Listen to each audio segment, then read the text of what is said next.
like. Yep. Awesome. So welcome to our BrandQ webinar, everybody. We try to do these once a month, and we try to pick a topic that is of interest to brands and the brand supply chain. And we're going to start off with today, which is G7 and digital. And our guest panelists today are Paul Nardello and Mike Todryk. I'll give some info on them in just a minute. But first, I want to introduce Tim Beckley, and also have him kind of introduce Idealliance and what we're doing here, and then we'll start off with our topic. So this is Tim Beckley. He's the CEO of Idealliance. He's an ISO expert.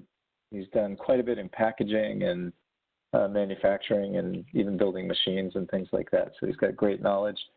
But Tim, you can give a little intro, and then we'll start off.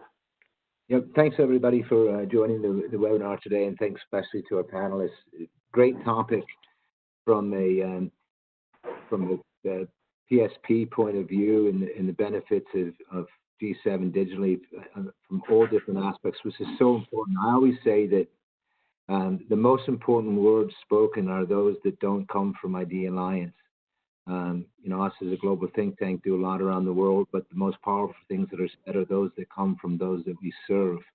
And this certainly is a wonderful topic, because as we look at digital and the market that we're in around the world, from EP to LEP to inkjet, PSPs have an extraordinary way of getting these machines and with the work of Idealliance to do extraordinary things. And with a combination of us and the PSPs and the OEMs working together, G7 works.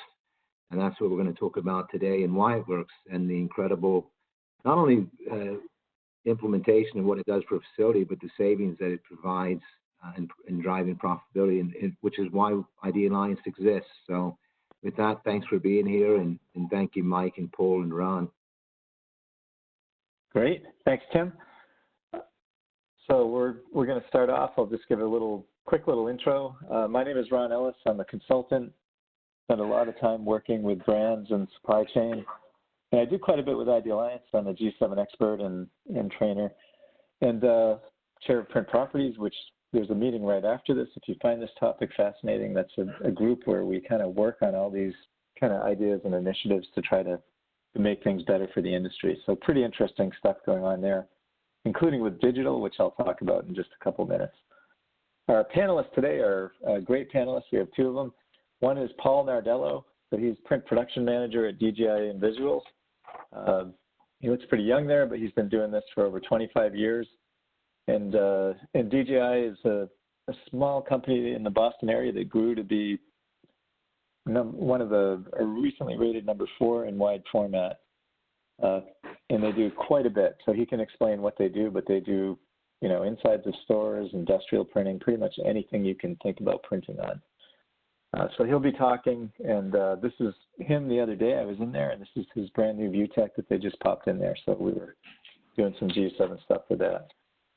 And then Mike Todryk is our second. He's color tech specialist at IWCO Direct. He's very involved in print properties and a lot of the tech things and initiatives that we work on. And he's got probably the most fascinating stats I've ever seen on what G7 actually does. So we have a project where we're trying to show some of what we're going to talk about here, and he's got a lot of data, a lot of background.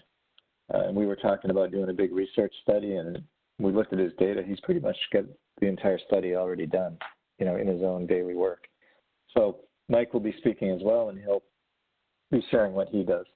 Before we start, I'm going to talk about our agenda and then talk about BrandQ for just a minute. So our agenda today is digital print. It's a really interesting topic, because very often what I hear from people is, oh, you don't need G7 with digital print. You just do an ICC profile. So we're going to address some of that and why that matters. But I'll give a very quick introduction to this topic.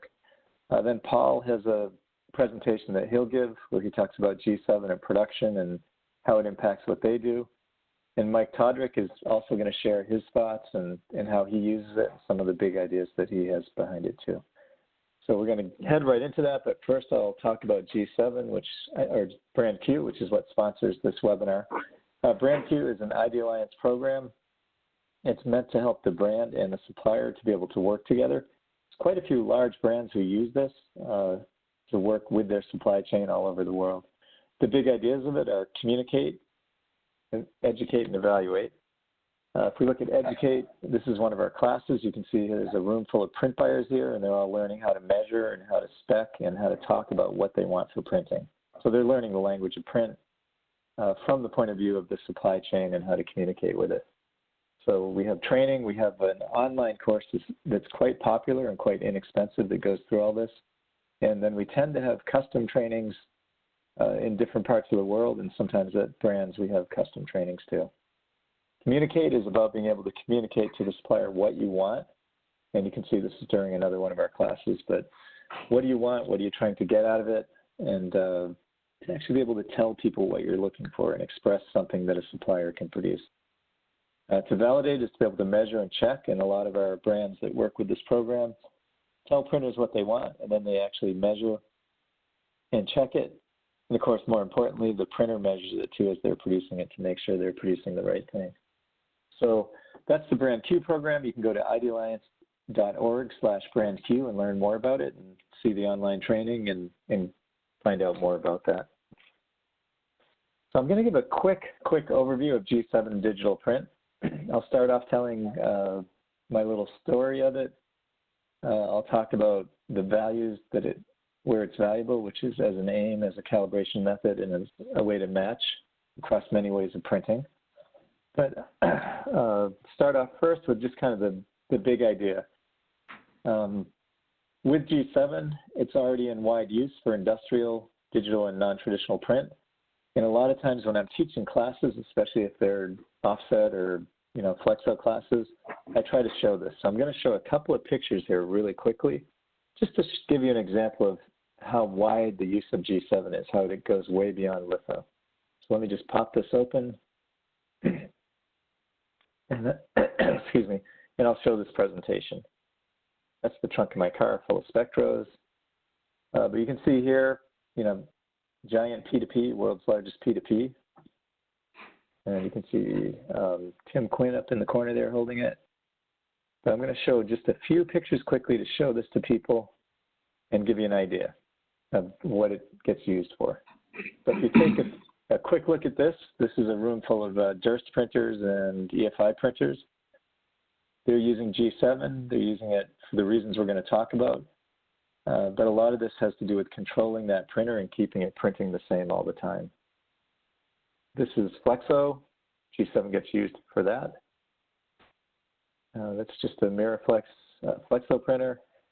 Printing on metal, controlling, with white on metal here, which you can see on the right. Printing on fiberglass, printing on bathrooms,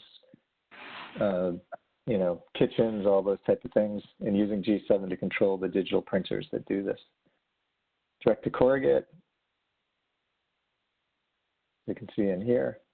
Printing on RVs, so this is wide format printing. You can see here, here's the pieces, they put it together. And this is one of Tim's pictures, and he talked about really the important part of G7 here was the tonality. Putting things together that are all printed and made at different times so they match. We have wallpaper, old school, gravure printing. That's in Germany, that's in Korea, that's in Canada. And this is Paul Nardello, a picture of him, and I'll talk about this picture later and what you can see here, which has something to do with it. Printing on glass, silk screen, fabric and textiles, dye sublimation, floors, wallpaper. I'll pass this, and this is using it to control an electron microscope. So those are just little pictures to kind of give you the idea that G7 is not just used for litho and traditional printing. So I'm going to talk just for a minute about 3 different reasons to use G7. And I mentioned before that one of the first things I often hear when I go somewhere is that, oh, we don't need G7 for this wide format stuff or for digital printing. We just use ICC profiles. So if we go and look at that context, if we're using a digital printer, wide format printer, industrial printer, all these printers use color management. And color management means you have to have 2 profiles. You have to have a source profile That's what you're trying to match and aim. And the second thing you have to have, of course, is your output or destination profile. This is one of the key things about G7, is that G7 gives you an aim. So you have to pick something to aim at, something that you're going to match. And G7 gives you an aim that can be printed universally, meaning you can print it here on this printer. You can use that same aim on different printing systems in different locations and get the same results. So probably the first big idea about it is that G7, even if you're just using profiles and you don't care about the G7 calibration method, G7 is used as an aim. And a good example of this would be if I'm a brand and I'm using Grackle all over the world. So my litho, my flexo, my gravure, all is using Grackle as the aim. In the world of wide format printing, I can use Grackle or something similar G7 profile, and I can have something that will match all those different methods.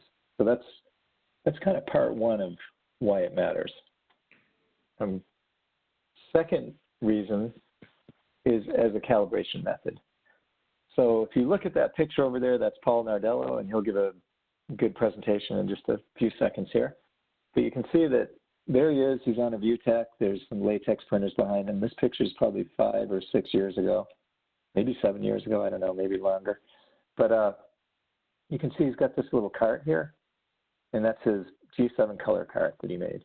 And basically, he will roll up to a printer. He'll scan a control strip. If it passes G7, he'll print. If it doesn't, he will recalibrate. And that recalibration is by doing the linearization. He uses Caldera, but using the linearization. So he's not doing a G7 calibration per final print, although the aims are G7. But he's doing G7 to keep the printer in the same spot. So the actual printer lens is going back to the same gray ballot spot. And with most color management systems, you have to do a linearization anyway. So the big idea is to use G7. And that's because typical linearization based on density does not put the machine back to the same color. It puts it to the same density. So if the substrate or something has changed, it's not going to work.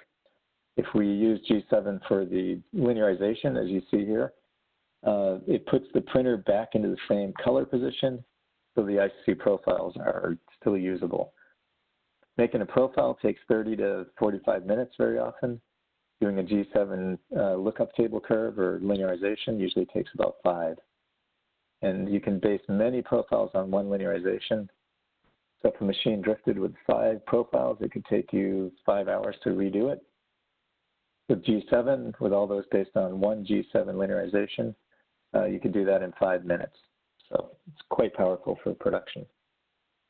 The last big idea is that if you're printing across many regions and methods of printing, G7 has something called shared neutral appearance, and that's where any G7 profile will have neutrality and tonality.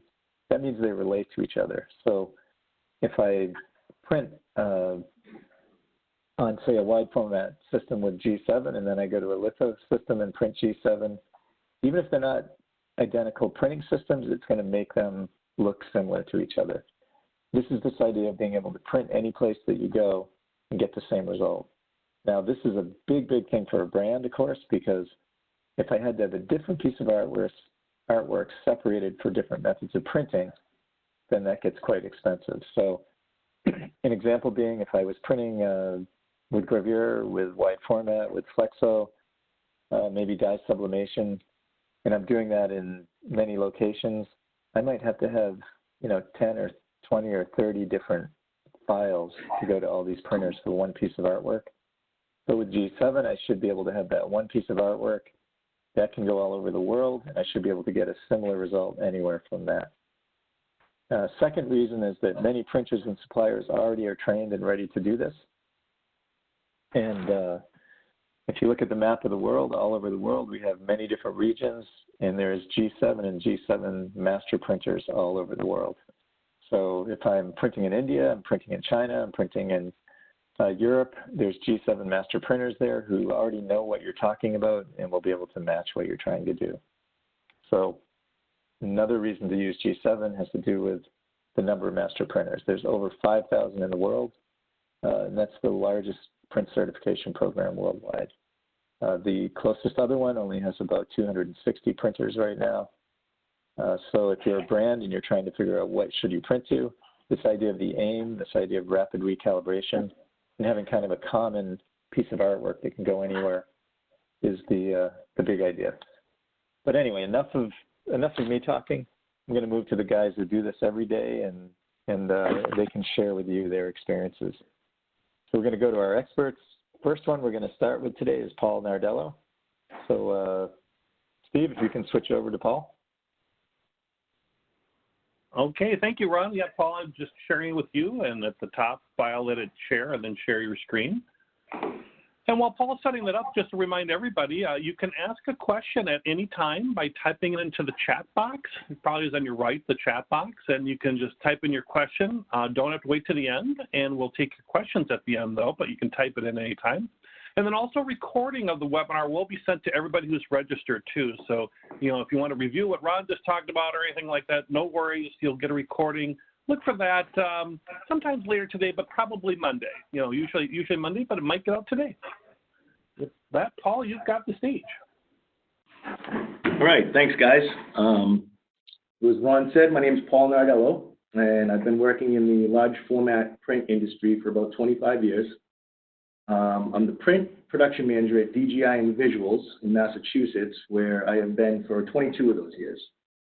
I'm also the resident color management specialist for our entire fleet of large format devices, and have been in that role for around 10 years. So with the help of Ron, DGI has been a G7 master facility since 2014. So unlike many other printing industries, our smallest presses are 54 inches wide, and our largest are 126 inches wide. We have various printing methods that include roll-to-roll, as well as direct-to-substrate flatbed printing. Our product line encompasses a broad range of industry sectors and includes adhesive vinyls, rigid substrates, and dye sublimation fabric. With many different products, presses, inks, and substrates, it's a very daunting task to make sure the output we're producing on a daily basis is at the highest quality and consistency. So the following slides will show how G7 has helped us do that very thing. So as Ron was saying, for years, our industry had this idea that G7 was not an important part of their workflow, and so did we. Many of us had the mindset that it was for small format only, and that there was no way it would work effectively in our own business. After adopting the concept and making it a part of daily production, I find it hard to believe we survived without it for so many years. In the past, large format printers, including DGI, didn't have any way of measuring how our devices were printing or if our custom profiles were working the way they should be. So creating a test print to output on our equipment and visually inspecting it was really the only way to judge if they were working properly. This unfortunately meant that we could never have a definite starting point or get back to a consistent color-accurate mode of operation. The other major challenge in the large format industry is the ability to easily reproduce a neutral gray print on multiple substrates with varying white points. Usually we'd get shifts from cool to warm, and then we'd have to color correct the image until a pleasing color was obtained. The main reason for this is the majority of large format printers are CMYK inkjet devices.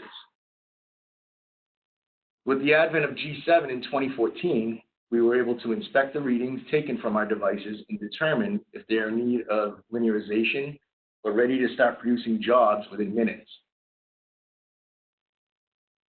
Being able to aim at the same target on many different devices gives us the ability to match output on several machines, all using different types of inks and substrates. It also enables us to recreate those results in the future, ensuring that the same color consistency is given every time we produce a job. Generating a neutral gray is now not an issue since calibrating to G7 enables your CMY inks to produce a measurable neutral gray. There are basically two types of clients that benefit from G7, both in different ways in our world. Customers that are color savvy, such as ad agencies or marketing departments, will design within the Grackle color space and calibrate their proofing devices to G7. This means we're both aiming at the same target from the start of the project, which ensures color consistency between what they are expecting and what we are producing. It also means that if they have other materials for the same campaign, being printed elsewhere for small format, and we are both G7 certified, their banner stands produced here will match their brochures and other printed materials printed elsewhere. This also holds true if we are producing two different products on two different output devices and two different substrates, such as a banner stand and a fabric booth. The other type of client we have does not quite understand the importance of G7 and how it helps both of us, but obviously wants what they have created to be printed as they intended. So calibrating to G7 allows for the most accurate representation of what customers have created and submitted. Once in the production process, we can produce various prints on many different pieces of equipment and get consistent color with all of them. Since we introduced G7 into our workflow, we have seen a number of savings, both time and money, along with dramatic waste reduction. The number of proofing cycles prior to G7 often were numerous and very time-consuming. The amount of time spent color correcting to try to give the client what they wanted was sometimes a very labor-intensive process with many rounds of proofs. After implementing G7, most, if not all, of our proofs are approved after the first round. This is important in our facility because our proofing is done on the actual printer and substrate that the final is going to be produced on. This means the waste factor is much more than traditional proofing. Some of our larger clients have even forgone the proofing process altogether since they're receiving their brand-specific colors time after time without an issue. The ability to shorten the proofing process has enabled us not to only increase efficiencies, but also save time and money in labor and material costs, not to mention the added time gained to complete the project. In the fast-moving, deadline-driven industry, time is of the essence, and we're extending that time by calibrating to G7. This has also empowered us to gain and retain more clients that demand their brand colors to be reproduced the same for all projects at any time on any substrate, which ultimately means that no matter if it's a Pantone color callout, custom brand color, or other critical element that they have created or envisioned, it will reproduce the same when we go to the final production and for months to come. Another efficiency we have improved upon is reprint consistency. So in some instances, reprints are necessary to complete a project. There are a number of reasons, from install mishaps to clients requiring more of the same product at a later date. What G7 enables us to do is get back to that known benchmark so that reprinting is much more consistent, saving us time and money wasted on trying to reproduce what we have already produced a week ago, a month ago, or even 6 months ago. So at DGI, we deal with a lot of different types of print buyers on a daily basis. Again, some are color savvy and others are not. The buyers who seek out G7 compliant vendors know that they're going to receive products that are consistent with other vendors they may be using for other products. This gives them a sense of comfort with us and ultimately drives more business our way. When the color savvy buyers engage us, there are few, if any, questions regarding what they are expecting and what we are expected to produce. We usually will receive a match print that is G7 color calibrated, so knowing that our device is G7 calibrated as well, we can either run proof or run the job, achieving the results they are looking for. With a print buyer that is not so color savvy, it becomes our job to educate them about G7 and how it can help them in this whole process, whether it's buying from us or another vendor. The more we can give that print buyer the knowledge of G7 and how they can use it, the more likely they are to bring their customers to us. Knowing what the client wants is such a huge advantage now that we have G7. In the not-so-distant past, understanding what your client was looking for and providing it to them was a challenge that many of us struggled. They asked for lemony yellow or fire engine red. If your buyer or customer utilizes G7, then the disconnect between the printer and the client is virtually not there anymore, making for a relationship that is much more of a partnership than a challenge. So the following slides will discuss how G7 can help when your print device has a larger gamut than traditional print standard. With the advancement in large format print technologies, our current inkjet devices have a larger gamut than the Grackle color space. Just by using the G7 calibration before profiling, we've increased our gamut from using an ICC profile alone. This is very noticeable when comparing our RGB digital photo printer gamut versus our CMYK inkjet gamut. As you can see on the slide, the gamut differences between Grackle and our UV inkjet, Grackle and our RGB digital photo printer, and our UV inkjet and RGB digital photo printer. The last image also shows how our UV inkjet gamut is not far from the RGB photo printer gamut, which is a benefit when we are using these two devices for one project. There are other processes using G7 that enable printers to use all of their printers gamut, one being the XCMYK wide gamut profile. Although we do not utilize this much in our facility, it's a way to expand the gamut of prints, making them more vivid and colorful using more of the device's achievable gamut. As of today, we don't have a need to take full advantage of this option, and one of the reasons is we have expanded our gamut with G7 and are getting better results than ever before. So at DGI, we have had an ICC workflow for a very long time. Since the industry has so many different medias, inks, and printing devices, it was a real necessity for us to learn how to create custom profiles for each device and media at an early stage of our business.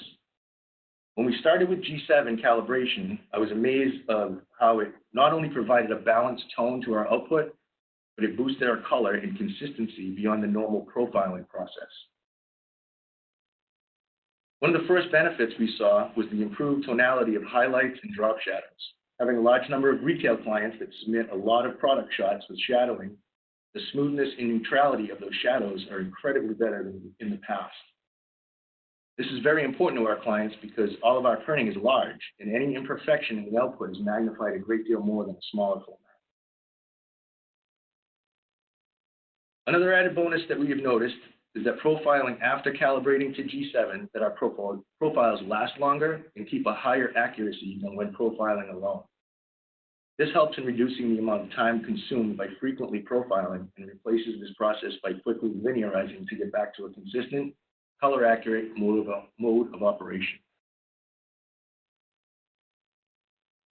So in summary, every topic in this presentation has been truthful here at DGI. We depend on G7 to power our workflow every day. It has dramatically increased our efficiencies, reduces waste, and makes us more profitable. Our print buyers do use G7 to control and specify print through our facility, and definitely has supercharged our existing ICC workflow. And that's that. Great, thank you, Paul. And one thing I wanted to mention, which we were talking about last week, and which in Print Properties, our next meeting we'll talk about, which is the one of the Idealliance Print Properties projects is called the Universal Digital Data Set, and that is a super wide gamut G7 profile, just for what you were talking about, being able to drop it in and lose no color. So watch Idealliance, watch the website, and you'll see more of that. And if you're interested, you can join in Print Properties and help us test it. So with that, we can move to Mike. And thanks, Paul. That was excellent. Really good. You're welcome.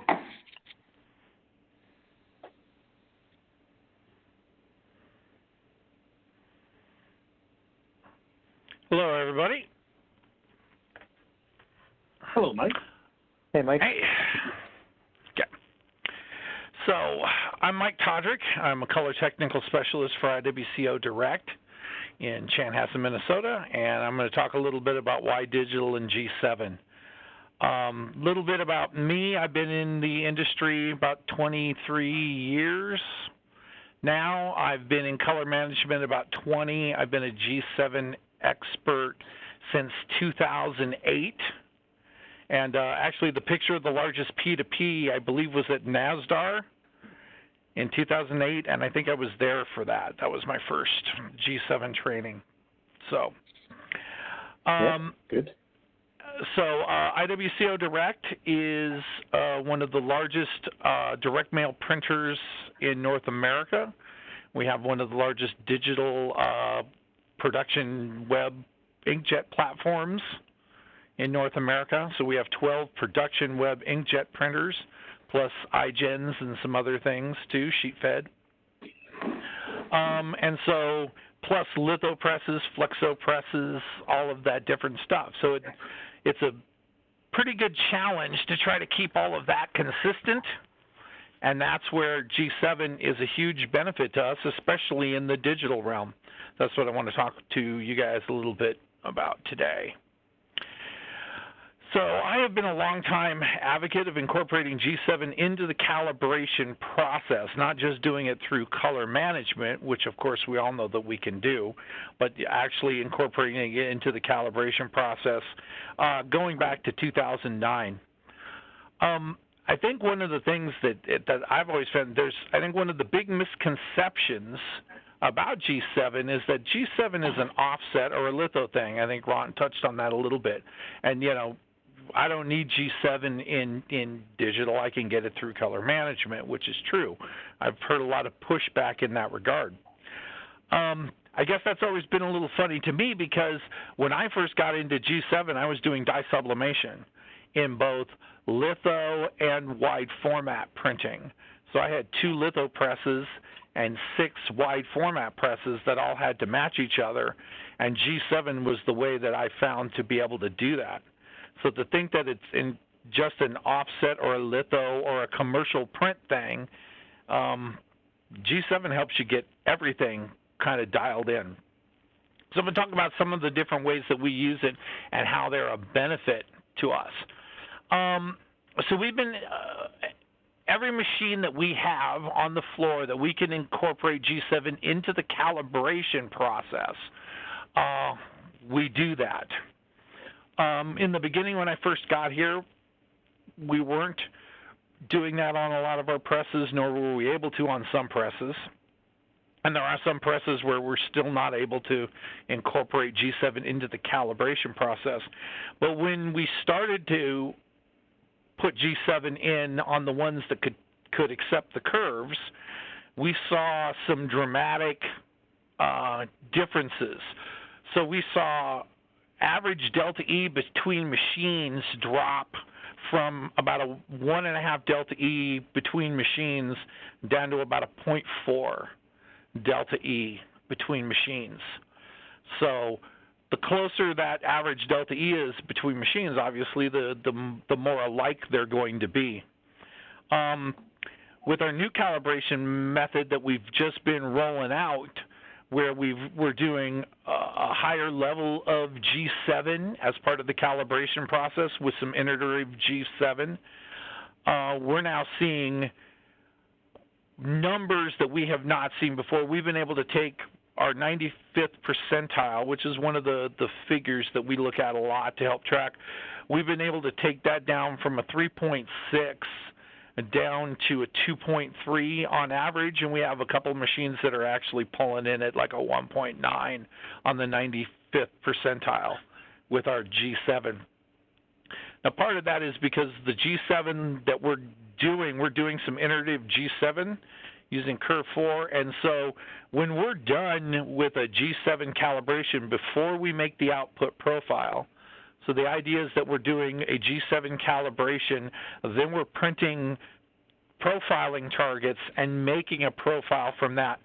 When we stop at the G7, on the right there is a little snap of our Curve 4 to show kind of where we like to stop at the G7 process before we go on to the profiling process. So, I mean, the advantage to that, so we have 12 different inkjet, production web inkjet printers, and if you have all of those printers on all of the different substrates that are all measuring G7 at that kind of a level, for the most part, those printers are printing pretty much identical to each other. So we've gotten them pretty much as close as they can be. So why we think it's important as part of the calibration process is it does give us more accurate profiles. So profiles do a lot of guessing. So there are 10 million different possible combinations of CMY. Okay. We usually use a profile target, most people, of 1,617 patches, which is 0.0001% of all the possible combinations of CMYK. So a profile is actually doing a fair amount of guessing, especially in the shadows. Most profiles targets will have some basic ramps for CMYK, but when they're doing their overprints, they're usually doing those at 20s, 40s, and 70s. So that means between 70 and 100, the profile is for the most part guessing at what those values should be. So by using G7 as part of that process, it makes that guessing more accurate, especially in those darker colors. And so those guesses are more accurate. So it's also helping us have a much longer life between profiles. So if I'm recalibrating to G7, and especially recalibrating at the level that you saw earlier, it means I don't have to keep reprofiling over and over and over. We have, dozens of different substrates on different printers. And if I had to reprofile every single one of those every time one of those drifted, that's all I would do. I'd be spending all of my time just making ICC profiles. But by using G7, when we see through process control that a press is starting to drift, we just check the linearization, relinearize, re-G7, and boom, we're right back pulling great numbers in our process control, and we didn't have to change a profile at all. And one of the other advantages is that substrates with similar characteristics can sometimes share profiles. So we have several substrates that have basically the same white point, and by setting the solids at about the same color level and then doing a G7 calibration on all of those, we can have one profile that can cover multiple substrates on multiple printers. So that enables us to spend way less time having to profile, and the less profiles that we have to maintain and keep track of, the easier it is to keep everything straight, and so it's just less time spent messing around. So I want to talk about a little bit about G7 in kind of areas where you want to grab the full range of a printer. So normal color management is a godsend, but it does limit you to the gamut of the input profile. So as has been stated before, all of the color management on digital presses is all input-output profile. So with the G7 calibration, you can print to the full range of your printers. So if the printer can print bigger than, say, XCMYK or CRPC7, then if I set up my color management in my RIP to be CRPC7 to my output profile, I'm literally limiting my press to CRPC7. But what if I can print bigger than that? Well, one way that you can do that is if you do a G7 calibration and then do device CMYK and go directly to the printer, you can then grab the full gamut of the printer on the reds and the green and all the solids, but yet still have a neutral gray and a nice flesh tones and things like that. This is a slide that I got from Don Hutchinson, and it kind of shows a litho press and that's been G7 calibrated and a print from that litho press. And then it's showing an Epson press with just a G7 calibration with the same file sent to it. So if you look on the Epson, all the blues and the reds and all those are more saturated than what's capable on the offset litho press. But if you look at the grays and the browns and those neutral colors, you'll see that those are all matching very, very well. So now I'm able to grab all of the gamut of my printer, but yet still have the neutrals and still have the flesh tones and things like that be natural in the way that they should look. So that's another huge advantage of using G7 as part of the calibration process when you're calibrating your printer. As was stated before, you have to calibrate anyway. So why not calibrate to something that's going to give you that shared neutral appearance across all these different substrates? So I want to talk a little bit about some of the saving possibilities. So we have a new calibration method that we've just kind of rolled out. And I mean, there's some potential to save a lot of money. Our ink spend, as you can imagine, on digital inkjet ink is very large. So anything that we can do that can reduce ink wastage, ink usage and waste can be a potentially big thing. So we're now using G7 in everything that we can use, using some GCR and some different things, and we're looking at the potential to really start curbing in some waste and some ink usage with some of these methods. But I mean, there's other ways that are a little more hard to quantify, but that can be big reasons of savings of how G7 can help you. It helps us to know when and where to dedicate our resources. So through using G7 and with process control, it allows us to really see when a printer is drifting, how it's drifting, when to recalibrate.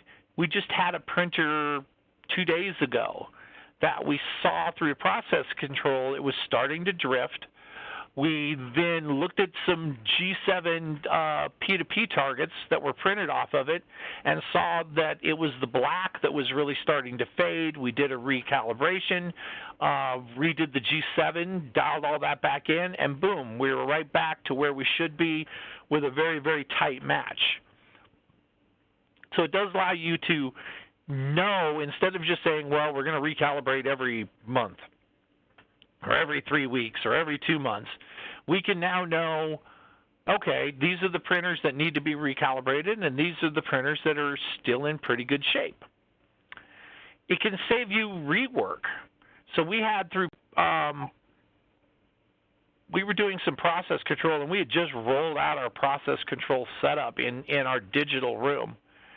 And it hadn't been 3-4 days in, and we had one of the operators come up and go, this green color isn't matching, in the software thingy that you told me I was supposed to check it in. So can you look at this for me? And what we found was that the file for that group of print had been set up with that green color incorrectly. That run was going to be 4 million pieces that would have all been the wrong brand color. But through process control in G7, we were able to catch that and save 4 million pieces being bad. And we're finding that with G7 and with process control, we're able to see when one side of a printer is printing bad compared to the other side. So we can fix that so that work is not going out incorrect. And so it saved us rework. Customer goodwill, which is something that is often really hard to quantify. But when I first got here, we had our second largest customer had a number of color missteps.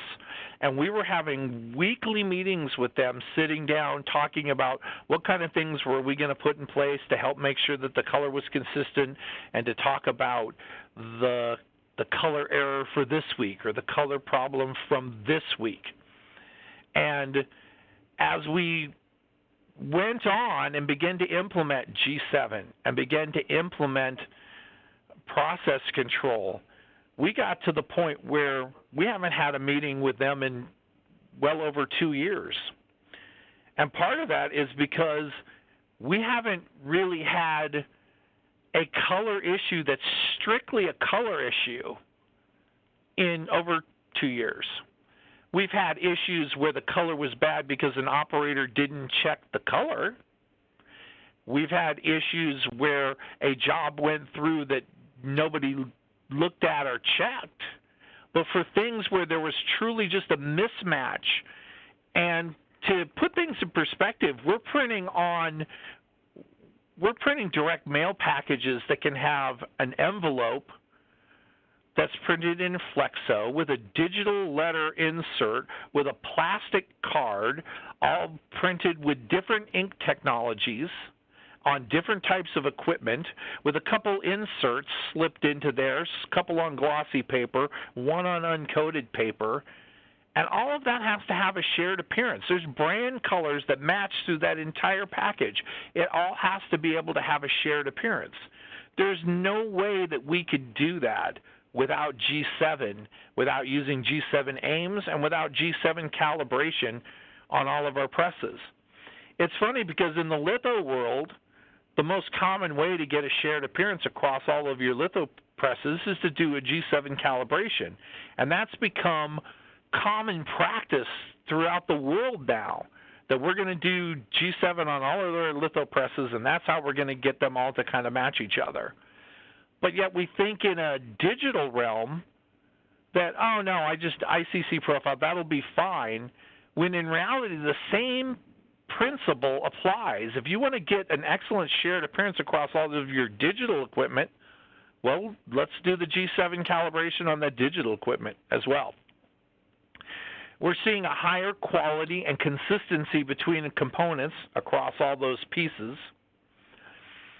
And then we're seeing areas where we can change substrates and remain consistent. We've moved a lot of stuff or try to transition stuff from litho, offset, production, commercial web printing over to production web inkjet printing.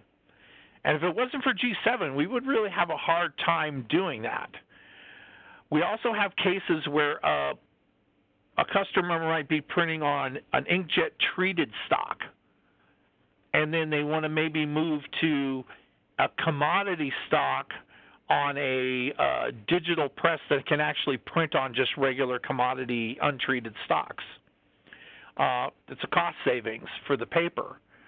If we didn't have G7, we wouldn't be able to easily make those transitions. We would struggle being able to make those transitions. So it's a way that people can change substrates or change from one technology to another and still understand and know that they're going to get a consistent shared appearance even when they're making that transition from either litho to digital or different substrates within the digital realm. So those are some of the reasons why G7 has been critically important to us in regards to how we're able to maintain that shared appearance across all of our different technologies. So that's what I've got. So do you want to take that back great. from me now? Good. Thank you. Yeah, no, that was good. And I think we can go to questions and answers, but great presentation, really fascinating. I think at a print properties meeting one time, Mike showed all the charts and numbers, and it was, just like you said, it's quite amazing. Yep. Thank you very much to everyone, and to Ron, Nicole, and to Mike. Great information, and we hear of customers that save, from tens of thousands to hundreds of thousands of dollars into the millions for like operations the size of like Mike's operation. It just depends on what they're doing and how well they're doing it and what they're measuring. It comes with a pretty phenomenal process control because it affects everything part of their business, all the way to job costing and knowing exactly where the profitability and savings are. So we have a number of questions to go through here. So we'll start with the first one. This is a beautiful question. Is it possible for a solo creative to implement G7? I work with business cards to vehicle wraps. So absolutely yes. So any of you would like to field that as well from the creative standpoint? I can touch on it. Yeah, go for it, Mike. Sure. Yep. Okay, so I think the biggest thing a solo creative can do is, number one, get away from US web-coded SWAP v2 and start using ICC CMYK profiles that are G7 compliant, like Grackle 2013. And I think once you start designing and pointing toward those types of press standards, you're going to go a long way toward being able to deliver designs that are G7 ready, and you're going to start seeing a better consistency in not only what you see on the screen versus what you get back, but then also just know that what you're sending out to the printer is something that's going to be reproducible, especially across G7 presses. Yep. Great. But along the same lines, and a bit redundant,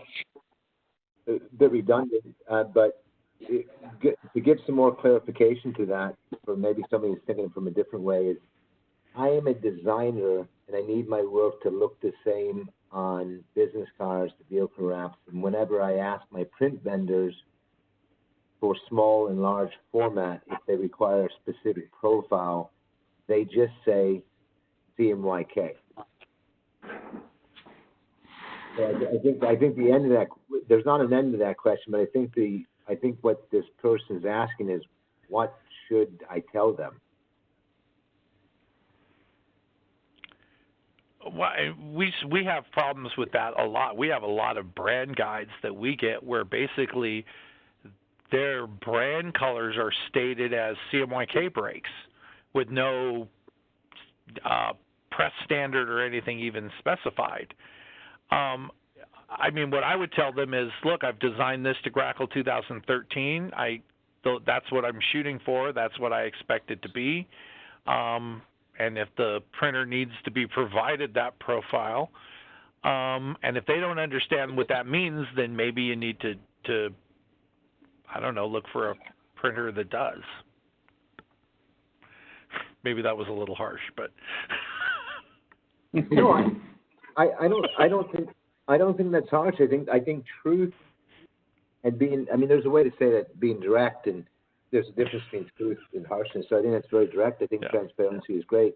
Paul, Ron, any weigh in on that? I mean, you guys see that all the time. We talk about this quite a bit with everybody. Well, this is Paul. The way we approach it is, because we do vehicle graphics. Is if someone's working with us direct, the best scenario is they call us if they want their project done here, and we will tell them to use the Grackle color space. When you have color callouts, the best way for us to do it is PMS colors. So if they have a Pantone book and we have a Pantone book, we know what the same color is that they're looking for. If they have a brand color, or if it goes deeper and their brand color isn't a PMS, they're sending a swatch that we need to match to. But I'll usually tell people to use the Grackle in our case. Okay, great. Yep. Another question here is, for digital printers, what is the correct sequence? And here's the sequence he wrote: linearization, G7 calibration, ICC output profile. Yeah, and the answer to that is linearization and G7 calibration should be the same thing. Mm-hmm. That's part of the same thing, yep. And then targets printed with that calibration to be used to make the output profile. Yeah. Yep, correct. But don't think of linearization as separate. Your linearization, if in most cases, should be a G7 linearization calibration. Yeah. Some equipment has its own proprietary linearization, but then after you're done with that part of the linearization, then you should absolutely find a way to incorporate G7 through tone transfer curves or through some other way into the process to get that G7 calibration before you print your targets for output wherever possible. Yeah, so typical like, Caldera or Fiery XF or any of those, or even Onyx let you linearize with G7. And as Mike talked about, the LETs are, that's where that happens. It's in the lookup table usually. Yep. I'm trying to fly through these questions here as we have just a few more minutes left. How does, I'm just going to pick some good questions. How does D7 calibration fit in with the HP latex printer calibration process? I mean, any one of you can answer this because you work on these every day. Probably Paul has a bunch of latexes in there. Yeah, we have a few HP 570s, and they come with the spectrophotometer built in to them, which actually helps because once we get those printers to pass G7, usually if they fall out of calibration, usually all we have to do is recalibrate using the internal spectrophotometer with its own readings, and it will fall back in place. Now we have to obviously check it after that, and if not, we have to linearize again. But for the most part, it works pretty well with what they have done with the built-in spectrophotometer. Okay, great. I'm trying to clear this off my screen so I can see things. There's no answer to this question other than a lot of machines outperform other machines. But and Mike, you get machines that do magic tricks. But what is the max and minimum delta E that we should be seeing on a digital press? The answer is it depends on what kind of press it is and what model press it is. But you guys, at IWCO, I mean, you're getting less than 1 delta E across your entire fleet of presses. Yeah, we can. That obviously has to be monitored and can drift. And it does depend. Different types of technologies are obviously more stable than others. We have a lot of production web inkjet presses, and those can be very stable. We have iGens that are maybe a little less stable. So it kind of depends. But the G7 calibration really helps us to be able to keep those numbers down, and especially comparing one press to the other. That's where we really see the benefit. So we like to keep everything, we're trying to keep everything down below kind of what the ISO for G7 Idealliance for the suggested, where the solids are below 3.5, and we're trying to keep in that range for every press. But with like the G7 calibration you saw, we're getting numbers at the end of the calibration from the grayscale that are all below 1. Yeah, great. This is the last question, then we'll be out of time. If somebody can answer this fairly quickly. How do you address all the variables when applying G7 to dye sublimation transfer to fabric? Variables like temperature, dwell times in atmospheric conditions. And Paul, that would be a great one for you. Maybe quickly, if you could just kind of touch quickly on that. Yeah, so if we do G7 on fabric, it's a little difficult now with the aperture I'm running now with our spectrophotometer, which me and Ron had spoken about Wednesday. But we can get it to pass, and it's a difficult question because it's printing on paper in reverse and then sublimating with a heat press. So luckily we have a terrific heat press that keeps its temperature the same all the time. And as far as the printer goes, keep it in the same area with the same conditions, and we keep it running well, and we do patches on it and hand feed them through and read them. And it works. I have great luck with grayscale, huge fabric grayscale backlits and grayscale frontlets, and the color is remarkable. So it does work. Well, I would concur. I did a lot of dye sublimation, obviously, at the beginning of my career, and yes, that's exactly what he said. So. Thank you. Thank you both. And thank you, everybody, for joining the webinar and for the great questions and for all your time. And thank you very much to the panelists for your phenomenal information and input. And I hope everybody has a wonderful weekend. You as well. Take care, guys. Thank you. Thanks. Yeah.